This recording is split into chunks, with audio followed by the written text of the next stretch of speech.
श्री स्वामी समर्थ. हर हर महादेव. स्वागत आहे तुम्हा सर्वांचं आपल्या मराठी यूट्यूब स्वामी संदेश वास्तू टिप्स या चॅनल मध्ये. आजच्या व्हिडिओमध्ये आपण महादेवाचे म्हणजेच पंडित शर्मांचे काही महत्त्वाचे उपाय पाहणार आहोत.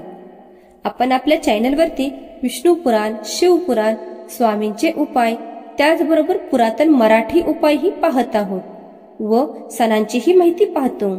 यामध्ये मी अंधश्रद्धा कोठेही पसरवत नसून हे उपाय स्वतः पंडित शर्माजी महाराजांच्या शिवपुराण कथेतील प्रभावशाली उपाय आहेत.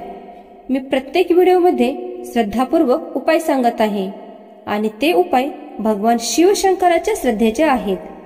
जो व्यक्ती श्रद्धेने हे उपाय करतो त्या व्यक्तीच्या जोडीत भगवान भोलेनाथ नक्कीच यश आणि फळ प्राप्त करतात. तुम्हाला ते उपाय श्रद्धेने आणि विश्वासाने करायचे आहेत. आज आपण शिवपुराणातील भगवान शंकराचे महत्त्वाचे उपाय पाहणार आहोत. नंबर 1.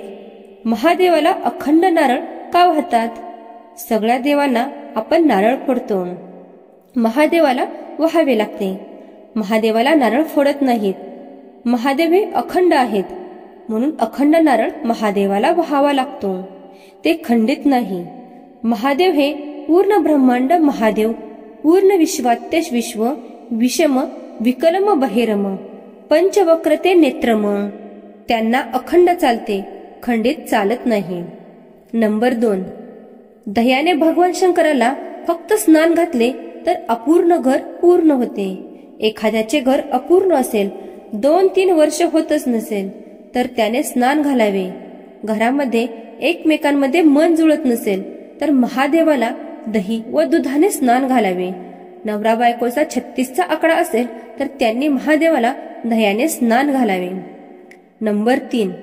भगवान शंकराला फळांमध्ये केळी आवडते. त्या फळाला रंभाफळ म्हणतात.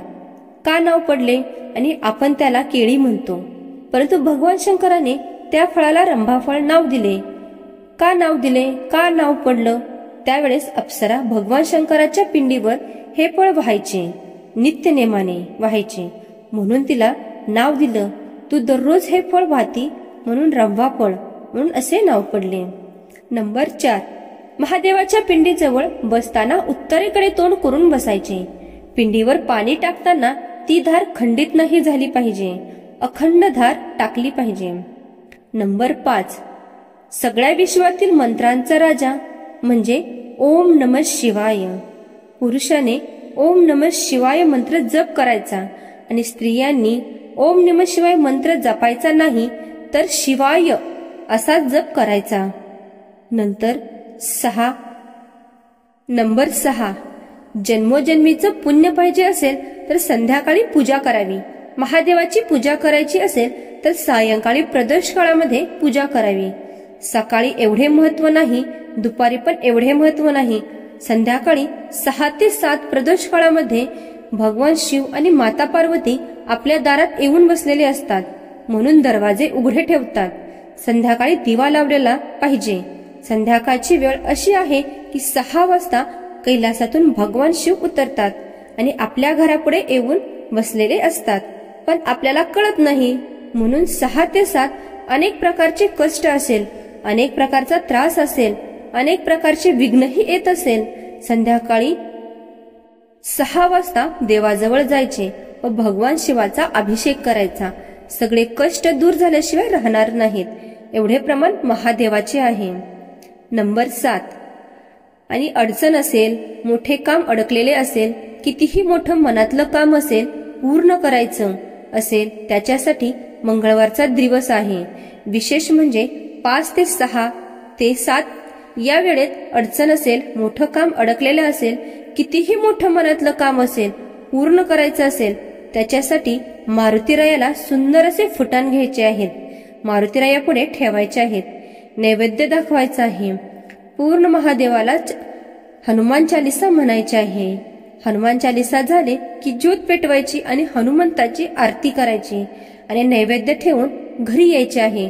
असे 5 मंगळवार तुम्हाला करायचे आहे. नंबर 8. भगवान भोले बाबा हे दर्शन केल्यानंतर तिथे ते बेलपत्र ते आपल्या डोक्याला स्पर्श केले तर त्याच्या पुण्याला गणना नाही. त्याला भगवान भंडारी भरभरून देतात. असेही सांगितले जाते की देवावरचे बेलपत्र फक्त मस्तकावर चढून ठेवले तर ब्रह्महत्याचं पातक जातं. इतकं महत्व आहे. शिवलिंगावरती पाणी जलाधारीतून खाली पडते. ते पाणी फक्त आपल्या मस्तकावर थोडेसे टाकावे. स्पर्श केले तर त्रिभुवनातल्या सर्व केसांचे स्नान घडते. म्हणूनच ते पाणी आपल्या मस्तकावर पडले पाहिजे. थोडेसे का होईना पडले पाहिजे. नंबर 9, आपण ज्या वेळेस मुलांचा वाढदिवस करतो त्यावेळेस हे मार्कंडेय स्तोत्र म्हणायचे आहे. घरात दिवसभर वाढदिवसाच्या दिवशी दिवा लावावा. त्याचे आयुष्य दिल्यासारखे प्रज्वलित करायचे आहे, प्रकाशित करायचे आहे. या प्रकाशाचा तुझा प्रकाश पडो म्हणून आरतीही ओवाळीची असते.